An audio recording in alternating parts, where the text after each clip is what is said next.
has been assessing this outbreak around the clock, and we're deeply concerned both by the alarming levels of spread and severity and by the alarming levels of inaction. We have therefore made the assessment that COVID-19 can be characterized as a pandemic.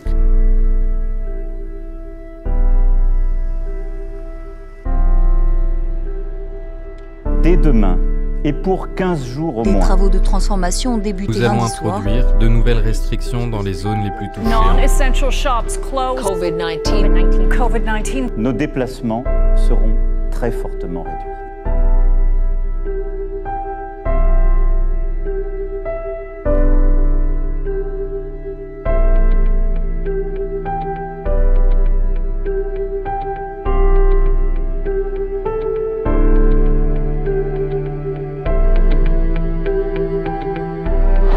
Bonsoir! Changement d'émotion très rapide, hein, on va se le dire.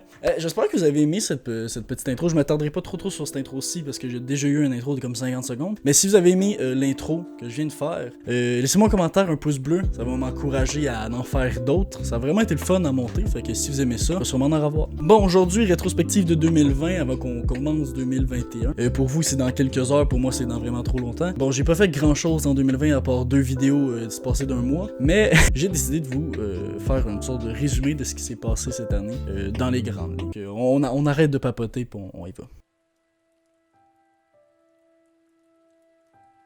Bon, janvier a été le mois le plus chaud enregistré, ce qui a vraiment pas aidé les feux en Australie. 2019, il avait commencé à avoir des feux en Australie et janvier a pas vraiment aidé le cas. 26 janvier, Kobe, un joueur de la NBA, meurt avec sa jeune fille dans un accident d'hélicoptère. Et 4 jours plus tard, on apprend que l'OMS déclare l'état d'urgence sanitaire international à cause du COVID-19. Il se passe pas grand chose d'important pour la COVID en tout cas pendant le mois de février, mais le 11 mars, l'OMS déclare, et c'est ce que vous avez vu au début, l'état en fait de pandémie mondiale par la COVID-19.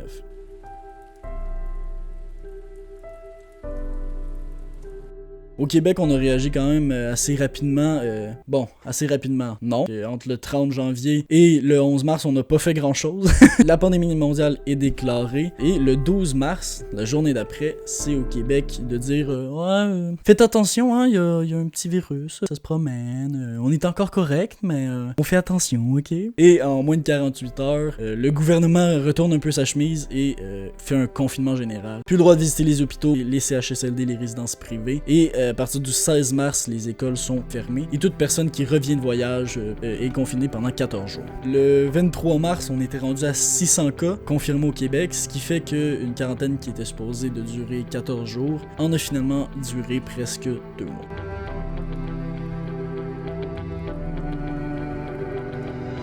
Le 4 mai, déconfinement au Québec. Et là, je pense qu'il y a quelqu'un qui n'a pas été clair à quelque part parce que l'état des rues au Québec au déconfinement, on avait l'impression qu'il n'y avait plus de COVID-19, que c'était juste de l'histoire ancienne puis que ça avait duré 2 mois. Puis that's it. Je vous mets à l'écran le nombre de cas qu'il y avait au déconfinement le 4 mai. Le monde était un peu déconnecté de ce qui se passait avec la COVID-19, surtout que ça faisait 2 mois qu'on était enfermés, fait qu'on voulait faire quelque chose, on avait ce besoin-là. Mars, avril, mai.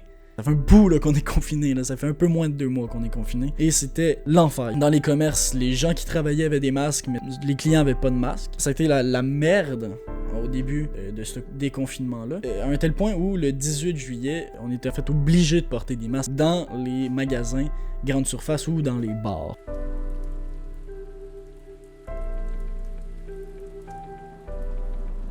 Et là, juillet annonce le début de l'été et on a été chanceux parce qu'il n'y a presque pas eu de cas. Une moyenne sous les 100 cas par jour, ce qui est très peu. À l'échelle du Québec qui est des millions de personnes, c'est extrêmement peu. Et ça a fait que ça a créé un mouvement d'insouciance parce qu'on s'est dit, il n'y a plus de point de presse, il y a presque plus personne qui en parle aux médias et de toute façon, il y a 80 cas par jour, pas de décès. Fait que, est-ce que vraiment on a besoin de s'en soucier? Oui.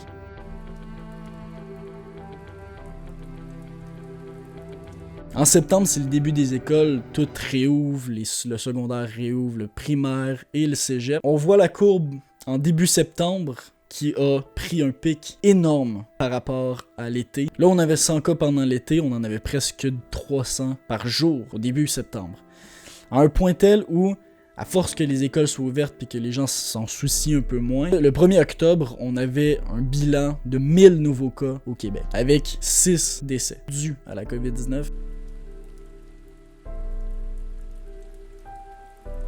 Le 18 octobre, le gouvernement décide de fermer les bars et les restaurants pour une durée qui était à ce moment-là techniquement d'1 mois, mais qui a été beaucoup plus grande que ça. Mais quand tu vois que 1000 cas par jour, t'as pas vraiment d'autre choix que de fermer ça. Les gens ont chialé parce que les gens, comme j'ai dit, en été ont gagné un moment d'insouciance qui fait qu'aujourd'hui ils doutent beaucoup plus et que la COVID a moins d'impact dans leur vie. Puis tu le vois dans la courbe. À cause de l'insouciance, encore une fois, on est rendu aujourd'hui, plus d'1 an après le patient zéro, au Québec. On est rendu le 23 décembre à 2178 nouveaux cas par jour. C'est l'enfer. Et ça fait que dans le monde, on est rendu à un nombre total de cas de 80 979 476 cas. Il y a 45 815 459 qui ont guéri.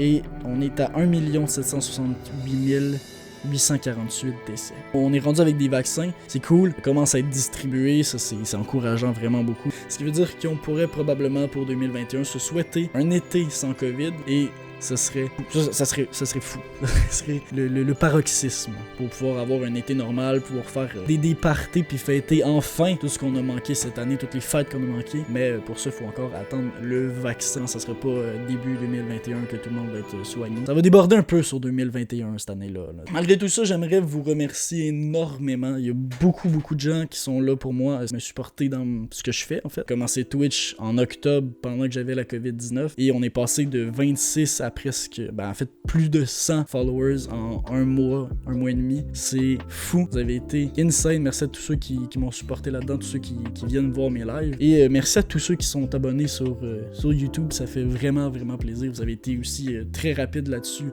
J'ai publié une vidéo puis j'avais comme 10 personnes d'abonnés en même pas une journée. Ça a été sick. Merci beaucoup d'avoir été là. Merci beaucoup d'avoir été là. Ouais, on se revoit en 2021. Là. Calmez-vous. je quitte pas définitivement. Là. Mais pour l'année 2020, c'est terminé. On est le 31 décembre. Hein. C'est qu'est-ce que je te dise. Je veux bien me forcer, mais à un moment donné, je peux pas te sortir 4 vidéos pendant une journée. Là. Bref, si vous avez aimé cette vidéo-là, vous pouvez partager la vidéo à des gens que vous pensez qui pourraient apprécier le contenu. Que si t'es pas déjà abonné, abonne-toi à cette chaîne YouTube. C'est gratuit, ça fait plaisir et active la cloche pour avoir les notifications. Sinon, tu sauras pas quand je sors une nouvelle vidéo. Sur ce, je vous souhaite une très bonne fin de journée, un très bon 31 à vous et une très bonne année 2021. Ciao, ciao.